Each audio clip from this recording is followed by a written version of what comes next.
सबों को मेरा आज की जो कहानी होने वाली है, आज की कहानी एक ऐसे कातिल की है, जिसके बारे में जानकर पुलिस भी हैरान हो गई थी।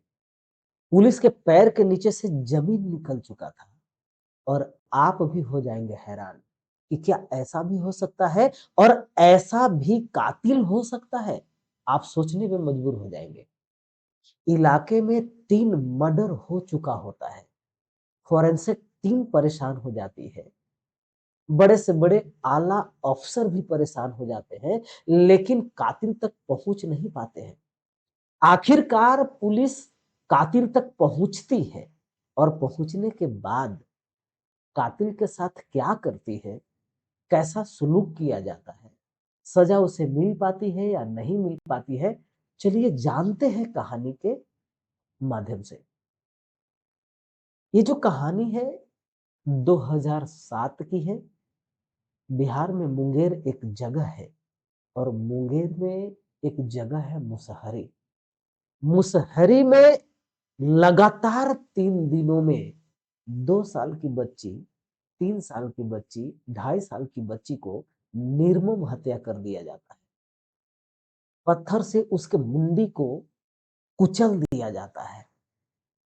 कुचलने के बाद हाहाकार पूरे के पूरे इलाके में हाहाकार मच जाता है। मीडिया में तो छाया हुआ था ये न्यूज़ 2007 की, चारों तरफ यही चर्चा चल रही थी कि आखिर ये सीरियल किलर आखिर है कौन? और बच्चों का शिकार आखिर क्यों कर रहा है ये? चारों तरफ माहौल बड़ा गहमा-गहमी का था। सारे के सारे लोग परेशान थे। वहाँ के जितने भी डीआईजी से लेकर फोरेंसिक टीम तक वहाँ पहुँची थी, घटना स्थल पे ये जानने के लिए, तफ्तीश करने के लिए कि आखिर मर्डर करने वाला वो व्यक्ति कौन है? तीनों मर्डर का जो रूप था, स्वरूप था, वो एक ही जैसा था। मर्डर को देखने के बाद ये पता चल रहा था कि कोई एक ही कातिल है जो ये तीनों का मर्डर किया हुआ है। लेकिन पुलिस लाख कोशिश करने के बावजूद भी कातिल तक पहुंच नहीं पा रही थी। अचानक एक दिन ऐसा होता है कि मुंगेर के थाने में एक महिला पहुंचती है, रोती हुई, गिड़गिड़ाती हुई। हाथ-पाँव उस महिला का काँप रहा था, परेशान थी। थाना में जब पहुँचती है, पूछती है कि दरोगा साहब किधर है? दरोगा साहब फाइल्स वगैरह में उलझे हुए थे। अचानक उनकी नज़र उस महिला पे जाती है। कांस्टेबल को बोलते हैं कि उसको अंदर भेजो, परेशान लग रही है, क्या मामला है? अंदर उसको लाया जाता है, महिला को बैठाया जाता है। बैठाने के बाद दारोगा जी देखते हैं कि ये बड़ा परेशान है, पसीना-पसीना हुई है, परेशान भी है, रोने-रोने जैसा है, आँख से आँसू भी चल रहे हैं। ये तमाम हालत को देखते हुए दारोगा जी कहते हैं कि थोड़ा-सा 1 गिलास पानी लेकर आइए, वहाँ पे जो भी स्टाफ था। स्टाफ पानी लेकर आता है और उस महिला को पीने के लिए देता है। महिला पानी को पी नहीं पाती है, हाथ में उठाती है और हाथ उसका काँप रहा होता है और वैसा ही वो काँपते हुए हाथ से ही टेबल के ऊपर अपने गिलास को रख देती है, पानी वो पी नहीं पाती है। दारोगा जी कहते हैं कि आप ज़्यादा परेशान लग रहे हैं, क्या बात है आप पहले आप इत्मीनान हो जाइए, फिर आप बताइए कि आप क्या बताना चाहते हैं और आखिर आप यहाँ पे आए क्यों हो? महिला कहती है कि साहब वो जो आपको याद होगा ना वो 3 बच्चों का मर्डर। दारोगा कहते हैं, हाँ, याद तो है। महिला कहती है कि वो जो मर्डर है वो करने वाला कोई और नहीं है। दारोगा बोलते हैं कि क्या? बोला जी, कोई और नहीं है, मेरा बेटा ही है। दारोगा कहते हैं, क्या बोल रहे हैं आप? आपको समझ भी है कि आप अपने बेटे के बारे में क्या बोल रहे हैं यहाँ पे? कि मर्डर करने वाला मेरा बेटा ही है और आप वो भी आप अपने बेटे के बारे में बोल रहे हैं और आपका बेटे की उम्र कितना है? वो महिला बोलती है कि महज़ 8 साल है सर। दरोगा अचंभित हो जाते हैं, बोले क्या बात कर रहे हैं, 8 साल की उम्र में ये 3-3 मर्डर ये कर सकता है, ऐसे कैसे हो सकता है? दरोगा अचंभित हो जाते हैं, परेशान हो जाते हैं। फिर ये कहते हैं कि आपको समझ-बूझ के बोलिए, आप अपने बेटे के बारे में बोल रही हैं और उसको जेल भी हो सकता है, जेल में डालना पड़ सकता है। ये कहते हैं साहब चाहे कुछ भी हो, मेरा बेटा तो मर्डर किया ही है, लेकिन मुझे ऐसा लगता है कि वो ठीक हो जाएगा साहब। अब ये महिला रोने लगती है, कहती है साहब उसे कुछ करना मत, लेकिन ज़रूर उसे आप पूछो, लेकिन कुछ होगा तो नहीं मेरे बेटे को साहब, मर्डर करने वाला तो मेरा बेटा ही है, कोई और नहीं है। और मुझे ऐसा लगता है साहब कि अगर उसका इलाज वगैरह करवा दिया जाए तो वो ठीक हो जाएगा साहब, बहुत मासूम है साहब, हैं? उसे कुछ करना तो नहीं साहब, या कुछ करोगे तो नहीं साहब? महिला रोने लगी ये बात कह के। दारोगा कहते हैं अपने जो कांस्टेबल है अब्बास को, बोला अब्बास गाड़ी रेडी करो और टीम फटाफट बनाओ, क्योंकि ये जो महिला कह रही है, अब इस ये सच कह रही है या झूठ कह रही है? अब इसका तो पता लगाना पड़ेगा, जाना तो पड़ेगा इसके बेटे तक, उसे लेकर आना तो पड़ेगा। 8 साल का मासूम है अब्बास, उसे सावधानी पूर्वक लेकर आना पड़ेगा थाने में, ताकि कहीं कोई गड़बड़ ना हो जाए।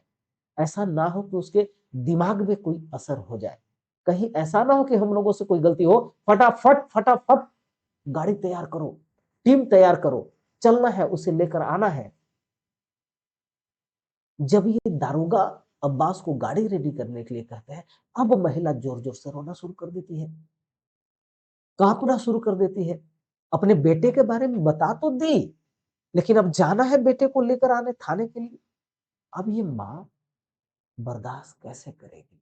स्वाभाविक है, कोई भी माँ अपने बेटे के लिए बर्दाश्त नहीं कर पाएगी कि अपने बेटे को थानेदार जाकर लेकर आ जाए या थाने में डाल दिया जाए। कोई भी माँ नहीं बर्दाश्त करेगी, परेशान हो गई। लेकिन थानेदार जब उस महिला की बातों को जब सुने, तो थोड़ा यकीन हुआ कि नहीं, बात तो कहीं न कहीं से कुछ लिंक तो है, क्योंकि फोरेंसिक टीम, इतनी बड़ी-बड़ी टीम आकर थक गई और आखिर कातिल तक पहुँच नहीं पाई। लेकिन ये महिला अगर कुछ क्लू दे रही है, तो देखने में कोई परेशानी नहीं है, हर्ज नहीं है। और ये 3 जो सीरियल किलिंग हुआ है, इस सीरियल किलिंग पर से तो पर्दा उठना ही चाहिए। ये महिला कहती है साहब 3 मरने वालों में से मेरी एक 2 साल की बेटी ही थी। बेटी तो मर गई साहब। अब अगर मेरे बेटे को कुछ हो जाएगा तो मैं तो जीते जी ही मर जाऊंगी, परेशान हो जाऊंगी। ये जो महिला है, इस महिला का नाम सरिता है। दरोगा कहते हैं अब्बास चलो सरिता के घर, फटाफट रेडी हो। गाड़ी रेडी किया या नहीं किया? अब्बास बोलता है कि हाँ सर, गाड़ी रेडी है और टीम भी रेडी है, चलिए।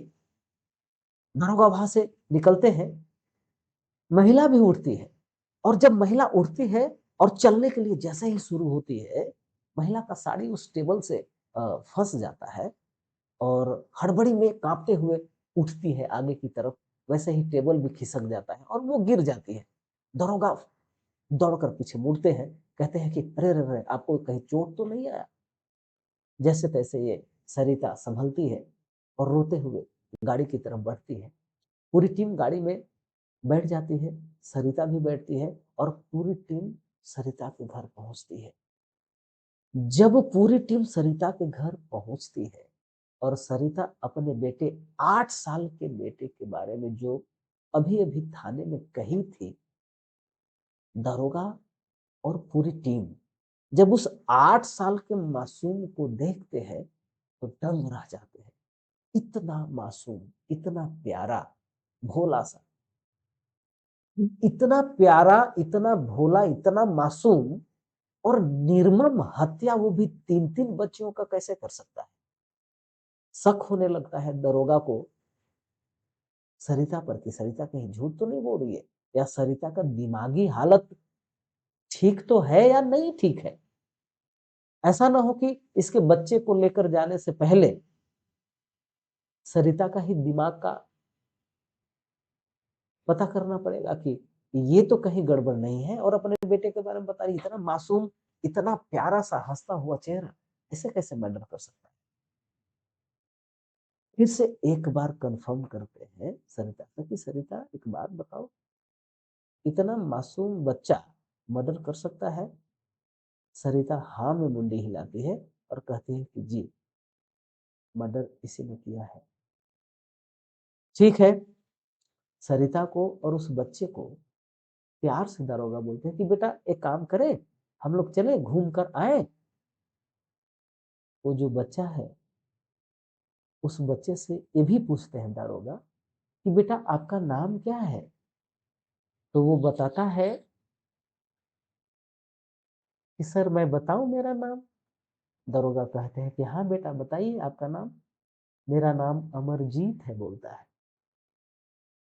दारोगा बोलते हैं कि बेटा एक काम कीजिए, फटाफट रेडी होइए और चलिए घूम कर आते हैं, और थोड़ी बहुत पार्टियां भी हम आपको देंगे। अच्छा, अमरजीत कहता है कि अच्छा, पार्टियां भी मिलेगी। बोला हाँ, चलिए चलते हैं। प्यार से दारोगा उस बच्चे को गोद में उठाते हैं, 8 साल का बच्चा है, और सीधे गोद में लिए हुए आकर वो वैन में बैठ जाते हैं, पुलिस वैन में। सरिता को भी बैठाया जाता है, टीम भी बैठती है, और सीधे आ जाते हैं थाने। थाने आने के बाद अब एक 8 साल का मासूम बच्चा है।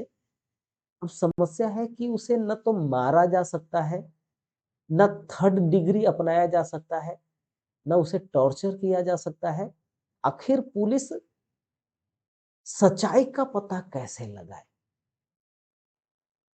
ये बड़ा पुलिस के लिए चैलेंजिंग सब्जेक्ट था उस दिन।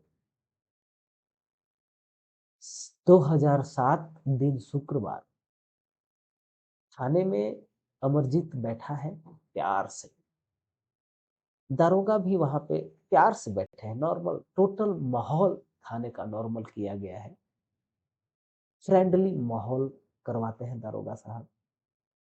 फिर यहाँ से पूछताछ प्यार से करते हैं कि कहते हैं अमरजीत से, बेटा आपने नाम तो बता दिया, लेकिन आप अपने मम्मी पापा का नाम बताइए। वो कहता है मैं बताऊं।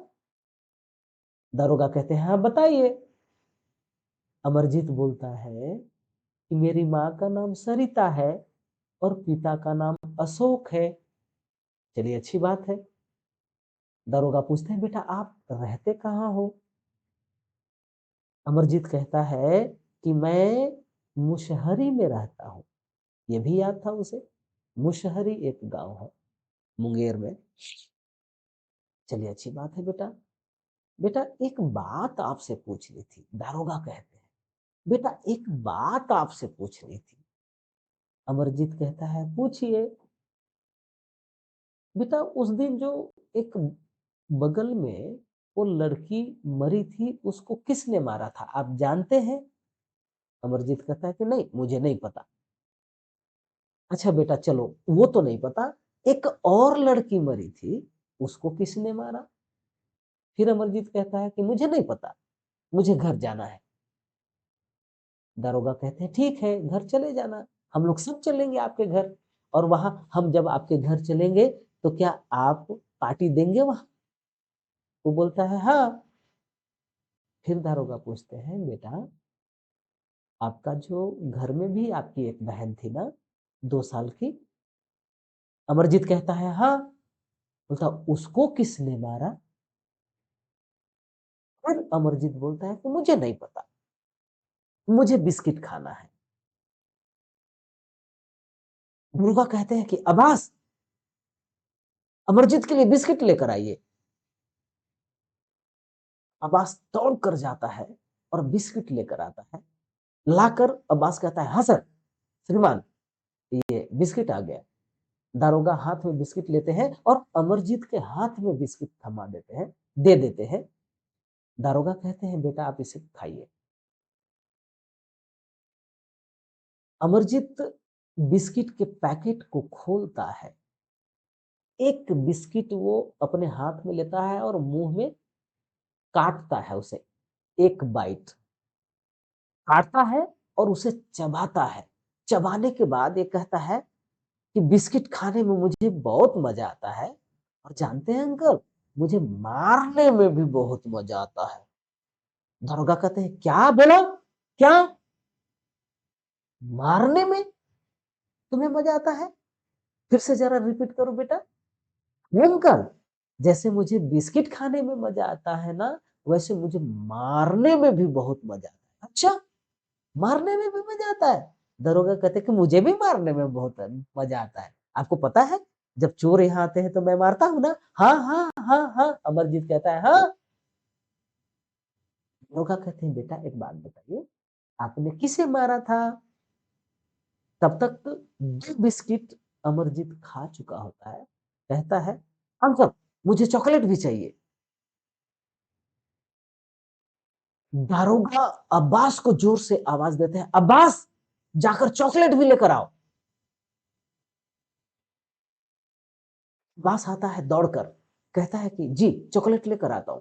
दारोगा कहते हैं बेटा एक ही बार बताओ क्या क्या चाहिए और सब आ जाएगा। तो अमरजीत कहता है मुझे एक नहीं मुझे 2 चाहिए। दारोगा कहते हैं अब्बास 2 चॉकलेट आना चाहिए। अब्बास कहता है जी हुजूर। सीधे वो निकल जाता है, पीछे मुड़ता है अब्बास और सीधे दौड़ कर जाता है दुकान की तरफ। इधर अमरजीत बिस्किट खा रहा होता है और कहता है कुछ दिन कुतिया मेरे हाथ में काट दी थी, उसने जैसे ही मेरे हाथ में काटी मैं वहीं पे पत्थर पड़ा हुआ था ईंट वाला, मैं उठा के मारा उसके सर पे, खून बहने लगा, मुझे बहुत मजा आया और मजा आया और मैंने मारा और मारा और मारा और मारा, जितना खून बह रहा था उतना मुझे मजा आ रहा था, मजा आ ही रहा था, मजा आ ही रहा था और मैं मारता गया और मजा आ ही रहा था। मैं मारता गया, मैं रुका ही नहीं। जब वो शांत हो गई फिर मैं वहां से चल दिया। जानते हैं अंकल एक दिन क्या हुआ? दारोगा अंकल बोलते हाँ बेटा ये तो पहले वाले को मार दिया तुम ईंट से, दांत काटती थी इसलिए ना? बोला हाँ अंकल। और एक दिन जानते हैं क्या हुआ? एक दिन ऐसा हुआ एक लड़की ना रो रही थी, जोर जोर से रो रही थी। मैं उसके घर गया, घर गया तो देखा कोई नहीं है, कोई नहीं है तो उसको मैंने झूले पर से लिया और लेने के बाद पहले तो झूले पे ना उसका ना वो जो गर्दन होता है ना नरेटी, मैंने नरेटी दबा दिया, गर्दन दबा दिया जोर से दबा दिया। अब जैसे ही जोर से दबाया तो वो अब शांत हो गई, फिर रो नहीं रही थी। मैं उसको गोद में उठाया और बाहर लाया, बाहर लाके ईंट से ना उसके सर पे दे ईंट, दे ईंट, दे ईंट, ईंट ईंट से मार मार के उसका सर फोड़। फिर मैं जाके उधर कचरे में डाल दिया, कूड़े में डाल दिया। कोई देखा नहीं, मैं घर आ गया। अच्छा बेटा आपने ऐसा किया? हाँ। तब तक अब्बास चॉकलेट लेकर आ चुका। चॉकलेट टेबल पे रखता है अब्बास, दरोगा हाथ में चॉकलेट लेते हैं और वो दोनों चॉकलेट अमरजीत के हाथ में देते हैं। फिर कहते हैं बेटा वो जो आपके घर में मर्डर हुआ था आपकी बहन का वो कैसे हुआ था बेटा? कहता है जानते हैं अंकल वो ना मेरी माँ को बहुत परेशान करती थी रो रो के। अब जब ये अमरजीत बोलना शुरू किया, जैसे जैसे बोल रहा था दारोगा और पूरी टीम साथ ही साथ सरिता का पैर के नीचे से जमीन खिसकते जा रहा था। जैसे जैसे वो मुंह खोलते जा रहा था अमरजीत, जैसे जैसे मर्डर से पर्दा उठा रहा था अमरजीत, ऐसा लग रहा था कि कान में न कोई शीशा घोल कर डाल रहा हो। वहां पे जितने भी उपस्थित लोग थे जो घटना को सुन रहे थे सारे के सारे लोगों के कानों में ऐसा लग रहा था कि शीशा गरम करके डाला जा रहा है। अमरजीत बिंदास और उसी मासूमियत के साथ उसने जो किया था वो अपने हिसाब से बता रहा था। अमरजीत बोलता चला गया, ये सुनते चले गए। माँ का जो कलेजा है वो काठ की तरह हो गया, लकड़ी की तरह हो गया, इतना मजबूत हो गया सुन करके कि आखिर उसी का बेटा अपने ही बहन का कैसे मर्डर किया था। अमरजीत आगे बोल रहा था, ये कह रहा था, सर मेरी बहन है ना, मेरी माँ को रो रो के बहुत परेशान करती थी, रोती ही रहती थी, रोती रहती थी। एक दिन माँ दुकान में गई थी और जब गई तो अकेले पड़ी थी, रो भी रही थी और चुप होने का नाम भी नहीं ले रही थी। मैं क्या करूं? मैंने ना अपनी बहन का भी गला ना ऐसे जोर से दबा दिया, दबा के कुछ देर रखा ना तो फिर वो शांत हो गई, फिर रोना बंद कर दी, चुप हो गई। फिर माँ आई, फिर माँ देखी कि मेरी बहन तो रो ही नहीं रही है, क्या हुआ पूछ रही थी, तो मैंने कह दिया मैं कुछ नहीं जानता। लेकिन सर मुझे ना बहुत मजा आता है, शांत हो जाता है तो मजा आता है, खून निकलता है तो बहुत मजा आता है। दरोगा अमरजीत के कथन से हैरान और परेशान हो गए। आखिरकार उसके बयान को यहाँ पे नोट किया जाता है। नोट करने के बाद 8 साल का सीरियल किलर, 8 साल का मासूम बच्चा होता है, जो बड़े से बड़े फॉरेंसिक टीम, बड़े से बड़े ऑफिसर उस कातिल तक नहीं पहुंच पाए। उसकी माँ आकर दारोगा को बताती है। दारोगा बहुत प्यार से, पोलाइट होकर उसी से उगलवाते हैं अमरजीत से। दोस्तों, अमरजीत को मुंगेर के सुधार बाल गृह में रखवा दिया जाता है क्योंकि मासूम है, उसे जेल नहीं दिया जा सकता, उसको सजा नहीं दिया जा सकता। ऐसे हमारे भारतीय न्याय व्यवस्था में प्रावधान है। डॉक्टर का सलाह लिया जाता है और चूंकि जब डॉक्टर को बुलाया जाता है और अमरजीत का टेस्ट जब करवाया जाता है तो उस टेस्ट में ये पता चलता है कि एक डिसऑर्डर होता है, कंडक्ट डिसऑर्डर्स। उस कंडक्ट डिसऑर्डर से वो जूझ रहा था बच्चा। और ये जो डिसऑर्डर ऐसा होता है ब्रेन के अंदर कि अगर खून देखता है वो आदमी सामने वाला, किसी को तड़पते हुए देखता है, तो जो पीड़ित होता है कंडक्ट डिसऑर्डर से, उसे बड़ा सुख महसूस होता है, उसके ब्रेन को बड़ा सुकून महसूस होता है। और इसी कंडक्ट डिसऑर्डर का शिकार था ये 8 साल का मासूम बच्चा। डॉक्टर के इलाज कंटिन्यू चालू है 2007 से, अभी वो ठीक हो चुका होगा। और चूंकि मासूम था तो कानून उसे सजा नहीं दे पाई थी। आज की कहानी में बस इतना ही। इस कहानी से क्या सीखने को मिलती है? सीखने को यही मिलती है कि अपराध को छुपाने की आवश्यकता नहीं है। अगर अपराध किसी ने भी किया हो तो उस अपराधी के अपराध पे पर्दा भी डालने की आवश्यकता नहीं। भले वो अपना बेटा ही क्यों ना हो जाए, भले वो अपना परिवार ही क्यों ना हो जाए। सैल्यूट है उस माँ को जिस माँ ने स्वयं आकर थाने में ये बताने का काम की कि मेरा बेटा मुजरिम है। दोस्तों, अपराध करना नहीं है और अपराध होने भी नहीं देना है। आज की कहानी में बस इतना ही। जय हिंद, जय भारत।